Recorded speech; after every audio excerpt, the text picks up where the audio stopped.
Now moving forward towards verse number 4. That is related to Qabila Banu Tamim. Those people who were calling the Prophet Muhammad sallallahu alaihi wasallam out of his chamber, and they were using this word, Ya Muhammad ukhruj. It was not up to the mark, up to the standard of Prophet Muhammad sallallahu alaihi wasallam's apartment. And they were ill-mannered. They were from tribe of Banu Tamim.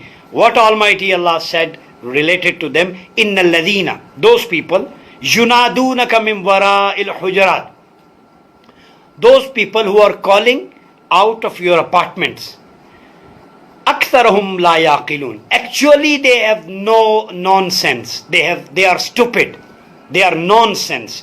اب stupidity کی جو definition قرآن نے یہاں پہ بتائی کہ بد تہذیب اور بدتمیز کون ہے، ill mannered کون ہے، اسٹوپڈ کا اگر آپ نے کرائٹیریا چیک کرنا ہو کون ہے، ill mannered کون ہے، نان سینس جس کے سینسز کام نہیں کرتے، اگر آپ جج کرنا چاہیں تو اس کے سامنے نبی پاک صلی اللہ علیہ وآلہ وسلم کا نام لے لیں، اگر وہ ادب سے جھک جائے اور صلی اللہ علیہ وآلہ وسلم پڑھے، درود و سلام پڑھے، تو آپ سمجھ لیں یہ بندہ وفادار ہے، اس پہ ٹرسٹ کیا جا سکتا ہے، اس لیے کہ جو اللہ کے رسول صلی اللہ علیہ وسلم کے نام کے لیے 2 سیکنڈ نہیں نکال سکتا درود و سلام پڑھنے کے لیے، he is not reliable, he is not credible.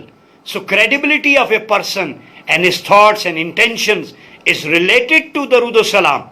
If he is going to recite Darud Salam when Prophet Muhammad Sallallahu Alaihi Wasallam's name was remembered in front of him, it means he is a reliable and credible person.